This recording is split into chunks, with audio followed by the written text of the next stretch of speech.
conference. I will be chairing this session. My name is Çağlar. I'm a doctoral student at Martin Luther Universiteit Halle-Wittenberg and Boğaziçi University. I'm mainly working on moral and legal philosophy. In this session, we have three speakers. We begin with a paper with two authors, Andrés Garcia and Henrik Andersson. Their title is Millian Value Relations, Generalized and Interpreted.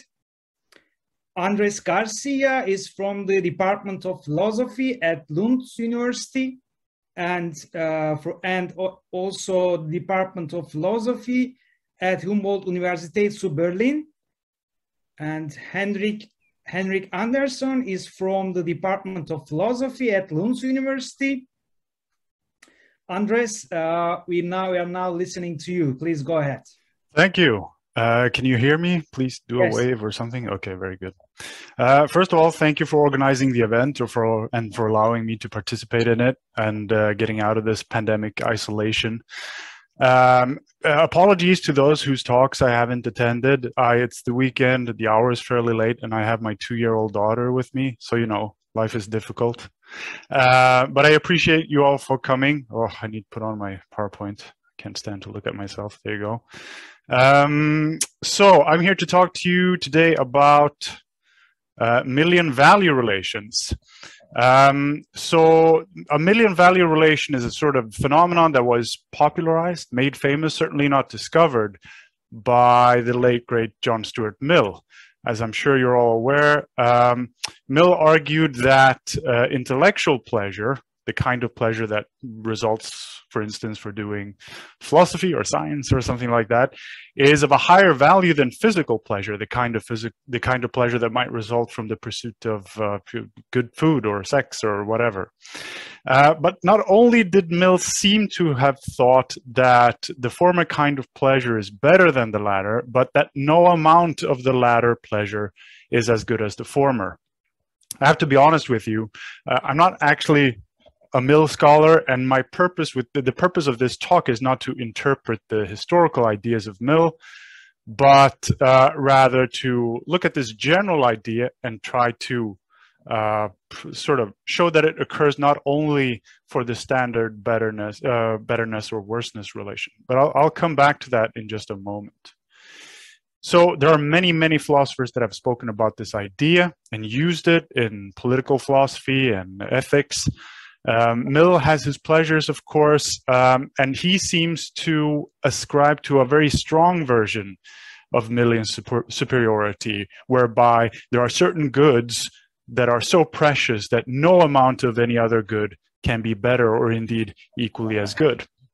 There are other philosophers that have sort of relied on the same general phenomena, but of a much weaker sort. So, for example, Lemos, in his book from 1993, has this example where he asks us to imagine a possible world that is populated entirely by worm-like creatures. They have no knowledge, wisdom, friendship, love.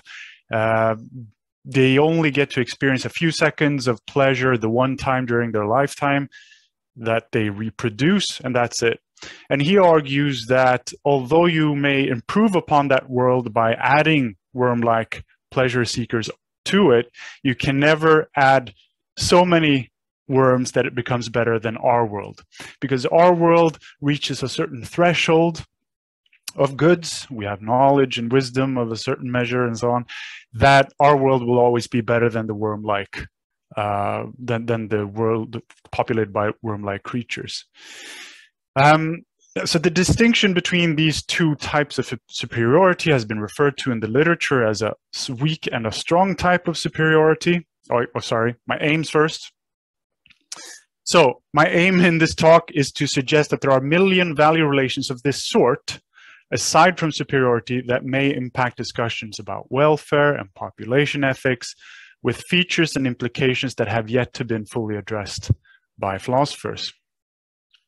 And furthermore, thinking hard about the explanation of such value relations may teach us something important about the nature and structure of value relations more generally. So that's my aim, sort of, at least in the paper.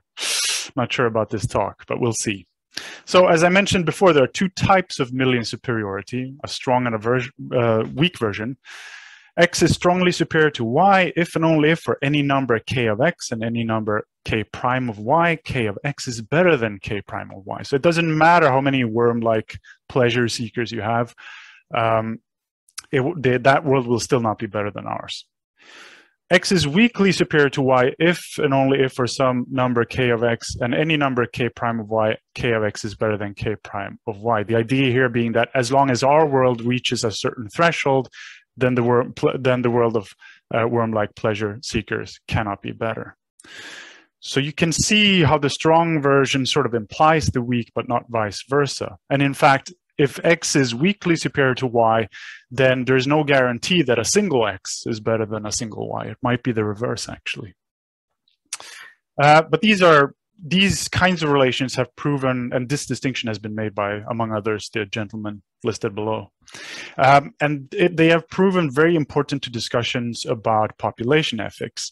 And the reason is that you might intuitively think that if you compromise a value in one context, you can make up for it and balance your ethical stat sheet, as it were, by promoting value elsewhere. But the whole idea of Millian superiority sort of throws a wrench into this line of thinking. And this is the reason why it has been applicable in discussions in population ethics in particular, and in attempts to avoid Parfit's famous repugnant conclusion. So a very influential idea, the idea of Millian superiority. So what do I mean when I say that I want to generalize this idea? Simply put, it's to point out that the general sort of structure that underlies this relationship occurs not only in the case of the standard betterness-worseness relation, but for other comparatives as well. For example, equality. So there's conceptual room for two types of Millian equality. X is strongly m equal to y if and only if for any number k of x and any number k prime of y, k of x is just as good as k prime of y. And exactly like the Millian superiority definitions, except we here specified that they are equally as good, right? And I'm not sure I've seen anyone point this out in the literature. And of course, it can have, well, in the first place, it has some trivial implications or non-interesting implications. So you might argue, for instance, that one example of Millian equality is when you have items that are worthless. If you have two unremarkable pebbles, gray pebbles, that are equally good in virtue of not having any value at all, then you might argue that they are also equal in a Millian sense, because it doesn't matter how many pebbles you add to one amount, it will still be equally as good as the amount of pebbles containing one. But there are more interesting cases of Millian equality as well, I think. So consider, for example, the theory of sufficientarianism, a radical form of this theory. I take to be the theory that we are all entitled to a certain threshold of welfare that we reach by being given certain types of goods. Depending on your theory of welfare, they may include things like, shelter, food, and the ability to fulfill your basic needs, essentially.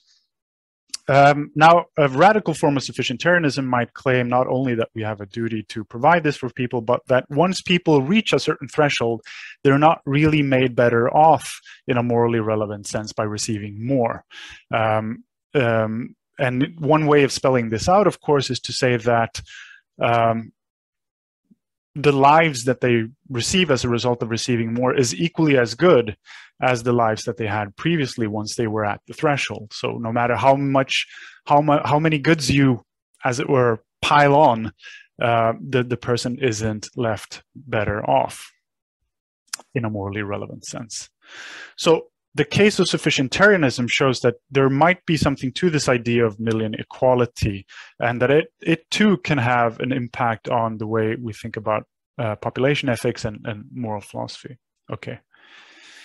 Parity is one of those controversial relate. So it was an assumption for a long time that if two items are comparable, then it must be the case that one is better or worse or equally as good. Otherwise, they are incomparable or incommensurable or something like that. But philosophers have questioned whether this is true, and Ruth Chang in particular, but others as well, have argued that there is a fourth type of comparability. Items can be on a par. Parity occurs, generally speaking, when two items are compared in respect to a certain background condition, creative artistry, or how good someone is as a musician, or something like that. But the way in which they both fulfill the membership conditions of this sort of background consideration is so different. In other words, they are very different kinds of creative artists. So even though they are, so the classic example, let me put it to you this way. The classic example is Mozart and Michelangelo. Some people have said that, of course, they are comparable because they were both creative artists. And so they are comparable in respect of this background condition. But they are very different kinds of creative artists. One is a painter and a sculptor, and the other is a musician, a composer, right? So they seem to be comparable, but we might not want to say that one is better than the other. Does that mean that they are equally as good? And Ruth Chang has argued that this can't be true, because if they are equally as good, then any improvement that we imagine on one would make it better than the other, right? It's like weight. If two items are equally as heavy and you make one heavier, then it must be heavier than the other thing. But parity sort of persists even in light of small improvements in this way. So you could imagine that Mozart wrote another opera that he didn't actually write, but like you could imagine it. But would we thereby say that he has to be a more creative artist than Michelangelo? If you say not, then there's a temptation to say that they weren't actually equally good. Maybe they were on a par, says Ruth Chang. If this is true, then the same thing applies here that applied to superiority and equality. Namely, you can distinguish between a type of Millian parity, whereby, for example, X is strongly M on a par. There's Millian parity between X and Y, if and only if for any number K of X and any number K prime of Y, K of X is on a par with K prime of Y.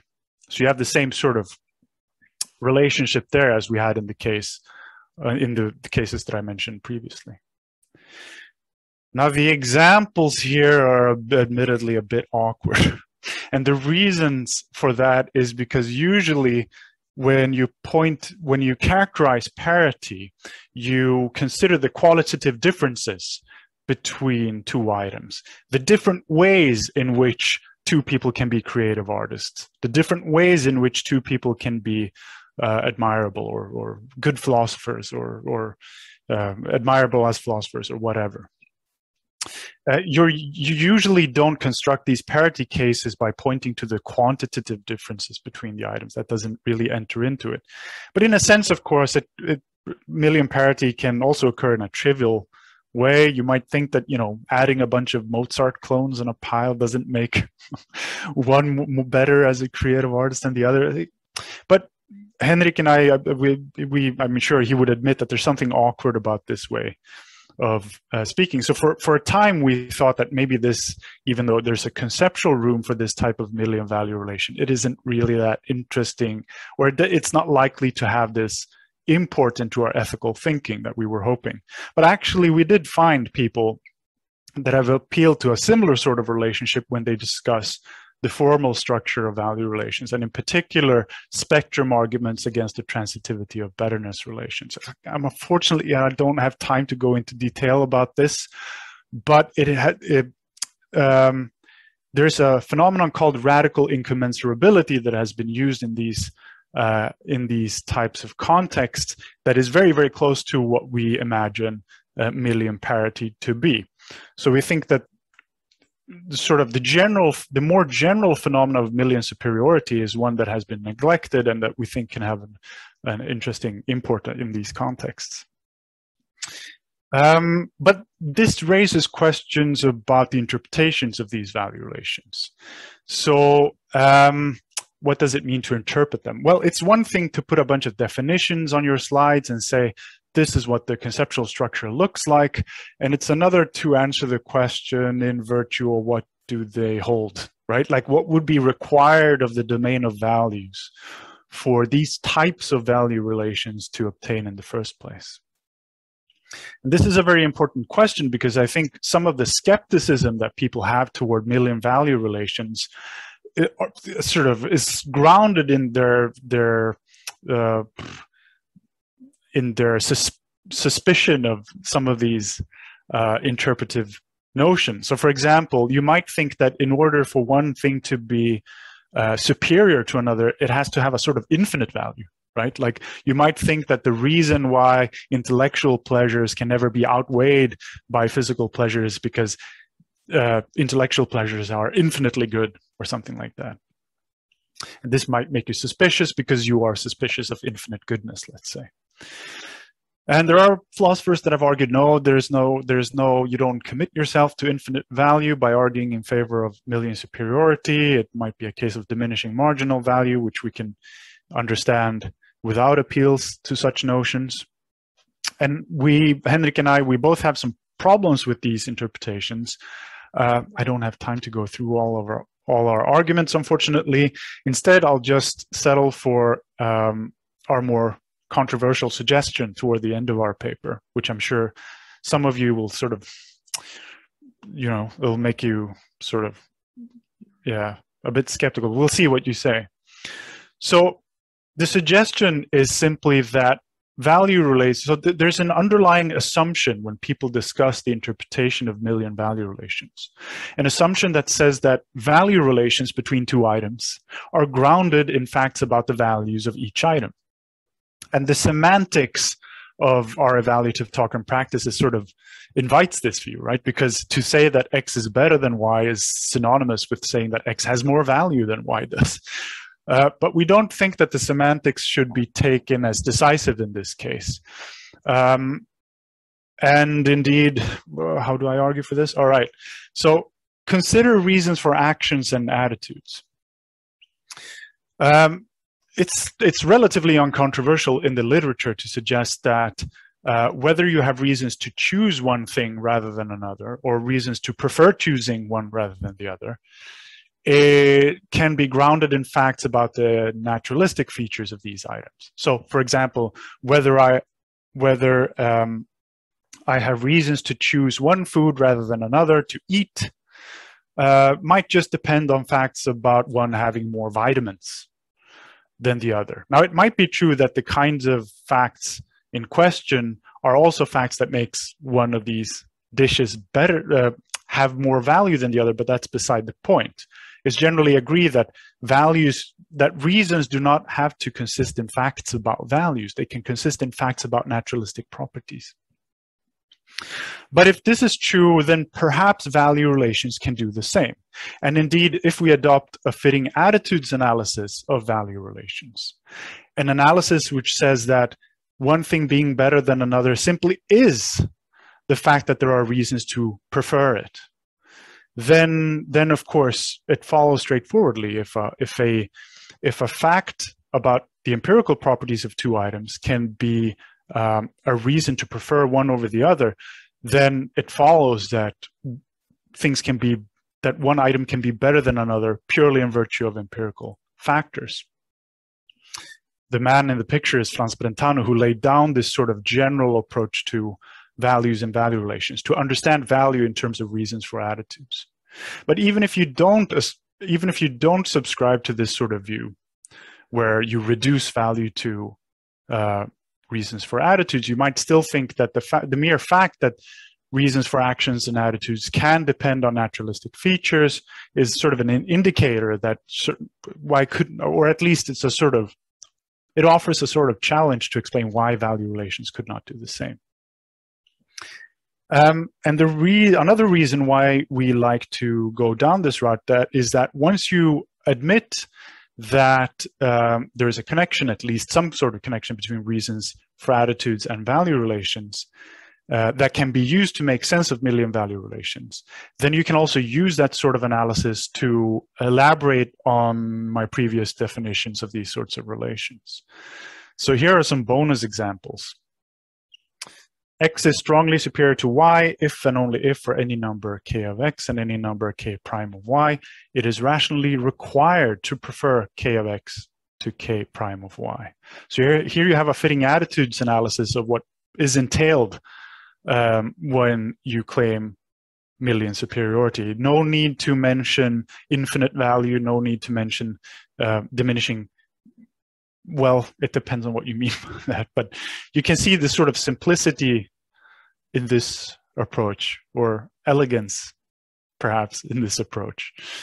And that also makes it easier to account for the difference between Millian equality and Millian parity, because you might think that X is strongly M equal to Y if and only if for any number k of X and any number k prime of Y, it is rationally required to be indifferent between the two. Whereas if they are on a par, it is rationally permissible to prefer one over the other, or vice versa. Now, all these aren't all the kinds of Millian value relations that we discuss in our paper. I don't know, like we have 12 or something, 14, maybe even more. I don't remember. But we think that this is sort of an attractive view, and we hope that it sort of clarifies things. Maybe you think it makes things more confusing. Let's see. Yeah, that's all I have time for. Thank you so much.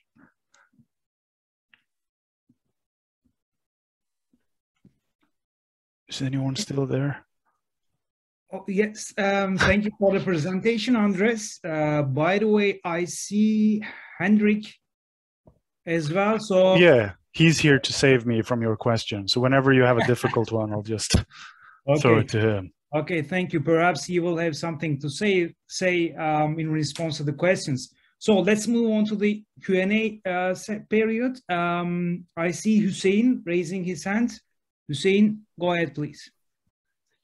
Yeah, I hope this is not a trivial question, but how is your last statement not circular? How are these three statements not circular? Can you elaborate a little bit more on that? Because if X is strongly superior to Y, that information, I think, stems from the fact that it's rationally required to prefer X over Y. That's why we say it's strongly superior, and then we try to explain superiority using other terms.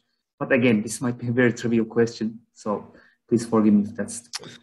I mean, they are certainly not. They are certainly not. It's kind of. This is a difficult question. They are certainly not explicitly circular to define. So, for instance, these are. So the typical definition of equality in terms of fitting attitudes, for instance, is to say that two items are equally as good if it is fitting to be indifferent between them, or is rationally required to be indifferent between them. This is certainly not circular, or it's not, at least not typically thought of as circular. Does it become circular because we talk about Millian equality rather than standard equality? I think that was my intuition. I thought that Mill was implying something is strongly superior because we are rationally required to prefer it. That's why right. Well, I mean, I can't speak for what Mill had in mind exactly, but is it circular? I have to think about it. Henrik, what do you say about this? I mean, there's several things going on here. Some people would say that the FA analysis is circular, right? Right, that's true. That's one sort of accusation you can put forward, saying that, well, it's not very helpful with this analysis because it's circular in itself. But I think you're trying to say something else. And the problem here is, I think, is that Andres and I, we perhaps a bit mistakenly use, or no, I wouldn't say mistakenly, but we use strongly superior as a technical term, right? That's right. Pointing towards an evaluative phenomenon.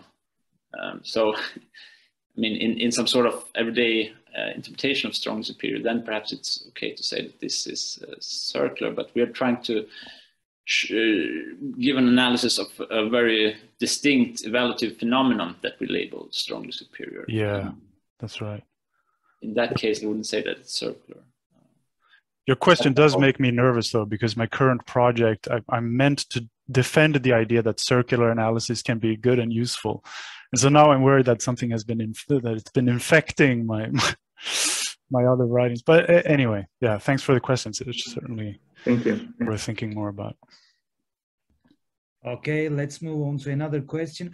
By the way, I couldn't follow the order in which you raised your hands. Sorry for that, but I will just follow the order that I see in my participants lists.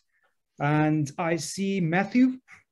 Matthew, please go ahead. Yeah, I think that the order on the participants list just follows the order in which the questions were asked. So you're good that way. So I just wanted to ask, do you accept Mill's view, hedonic view, that all value is a matter of pleasure or conducement to pleasure or prevention of pain? You don't, that's not part of the analysis at all? Not at all. Not at all. I mean, both Henrik and I come from a place where we tend to regard this from a sort of abstract view, and we try to provide tools for people that want to develop their more substantive theories. So in other words, you might think that other things beyond pleasure and pain have these types of structures. So you might think that, and indeed you may be, so for instance, this might be one motivation for Millian equality. You might think that, look, there are many things besides pleasure that might be good in a superior sense, in a Millian sense, right? You might think that knowledge and understanding and wisdom and love and all kinds of things have Millian superiority. But you may be reluctant to impose a hierarchy between them, let's say. And then, of course, it's useful if guys like me and Henrik come up and we say, well, you could also, there's always the option of saying that there is Millian equality between them, between these different things that you feel an initial impulse to ascribe Millian superiority to. Mill is sort of our point of departure, because this sort of, you know, he made this famous and it's people recognize it. But certainly I'm as far as a hedonist that you can be, almost, personally. So yeah. But you don't have any objection to the non-naturalists among us talking about Millian value relations? No, certainly not. No, certainly not. No, I don't think so. I mean, because it seems consonant with your claim, your argument later on that right, but that there are value relations. Yeah, sorry. So sorry, I interrupted you there. But so when I say that these value relations can be grounded on non-naturalistic features of the items being compared, I'm not suggesting anything like reduction or identity. Yeah. Right? I'm just as any non-naturalist would say that this painting is valuable in virtue of, or beautiful in virtue of having these and these colors and shapes. That's exactly the sort of relation that I'm appealing to here. I'm glad that you asked this question, so I'm just as far as I am from being a hedonist. I'm just as far as from being a naturalist in that sense. No. So the only claim we're making is that these sort of dyadic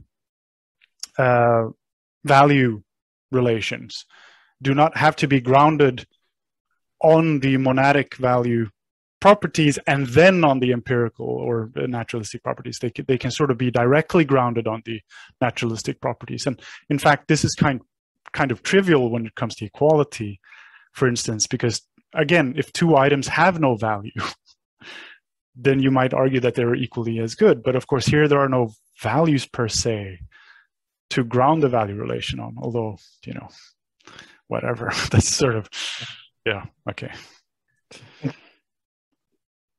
Okay, Fausto?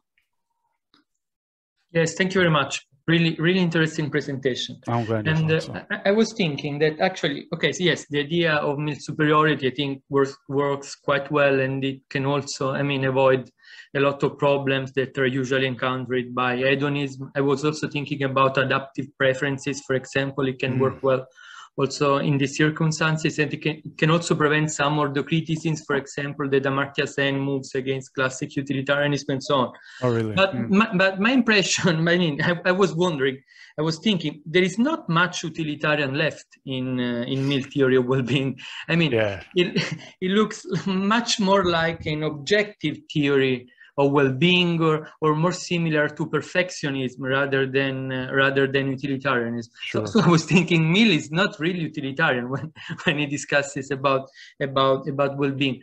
So, but I'm not sure if I'm correct or not. But my question is, how would you explain the difference between Mill's theory of well-being and objective theory of well-being, like Aristotelian theory of well-being or perfectionist theory of well-being, and so on?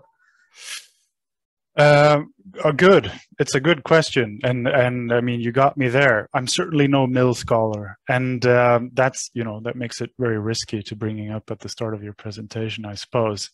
But yes, I mean, isn't this a sort of classic objection to Mill, that, you know, you're neither as hedonistic nor as utilitarian as you claim to be, or as you hope to be, right?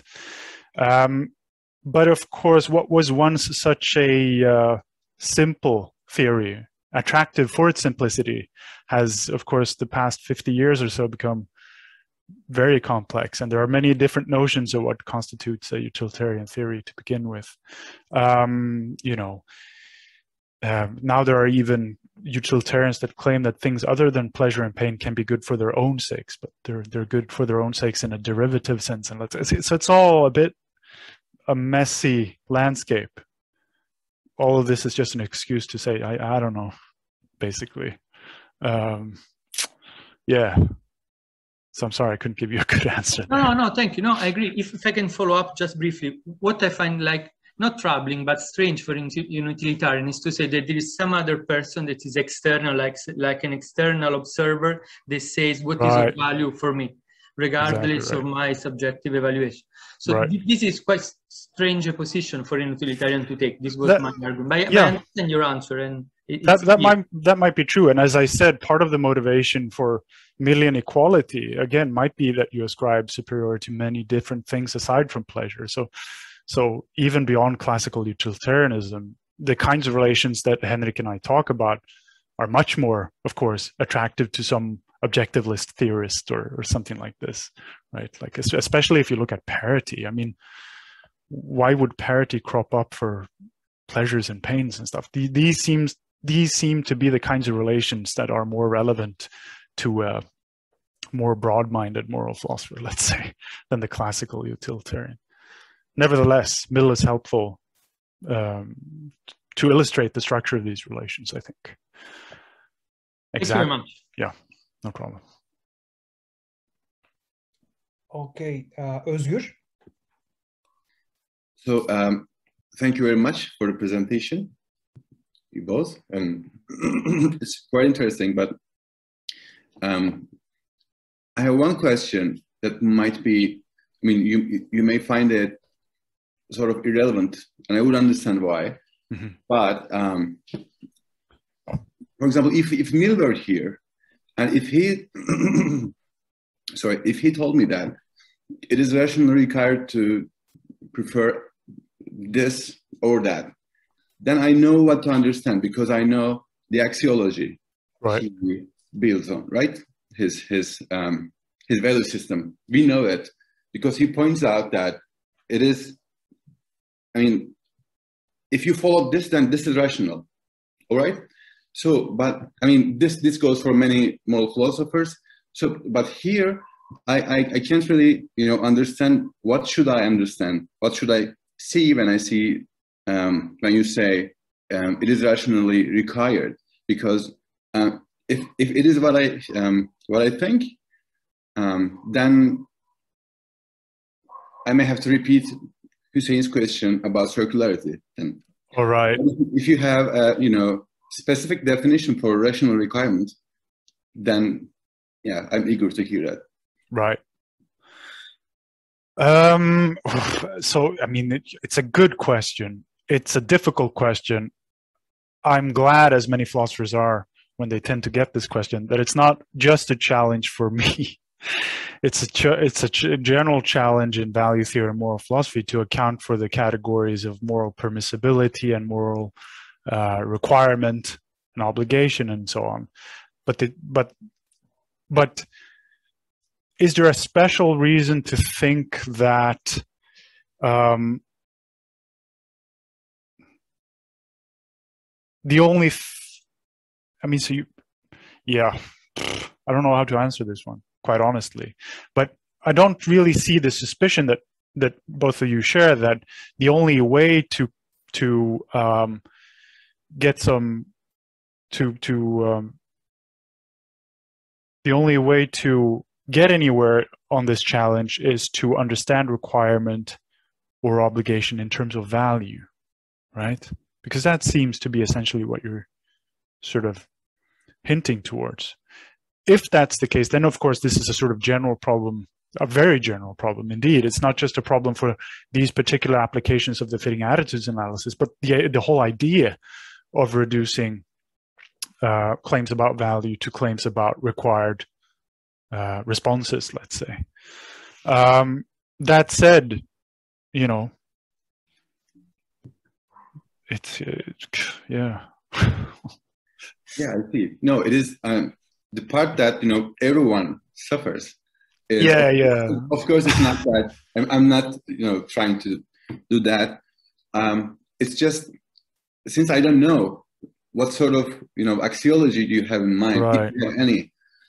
That's actually my question, because this is also a problem for Mill as well, or sure, okay, any sort of utilitarian. But I wouldn't raise this question to them, because at least I know that they have a certain understanding of rationality. Right. Oh, I see. And these analyses sort of occur without that context, and then I see. That might be a good point. I want to stress, though, that these are only sort of tentative suggestions on our part how to analyze these relations, and we borrow an approach that is used to standard value relations from the guy below. But the main point that we were making, that value relations may sometimes be grounded, although not completely detached from facts about individual values, I think that seems to me attractive regardless of this whole story about required attitudes or permitted attitudes. This assumption that as soon as you have a value relation between two items, then that value relation must be grounded in facts about the values of each item, that seems to me an assumption worth questioning. I think we are led there because of the semantics of our evaluative talks and practices, but again, that's not decisive. And if we look at, again, the trivial examples of the worthless objects that are equally as good, I know it's not entirely convincing, but nevertheless, I think even if you don't think that value relations reduce to facts about what is required and what isn't required, you might think that the mere fact that we can have reasons to prefer one thing over the other, where this reason consists in a fact about the empirical properties of these items, that should be a sort of indicator that if this, or in other words, if this normative relation works in this way, then perhaps value relations are the sorts of normative relations that can work in this way also. And if there is a connection between value and required attitudes, that allows us to make these analyses. Of course, new problems arise, perhaps of the kind that you're worried about. But we've gotten some way of at least trying to clarify these kinds of relations, if not sufficiently substantively, then at least structurally or whatever. Does that make sense? I totally get it. It's just yeah.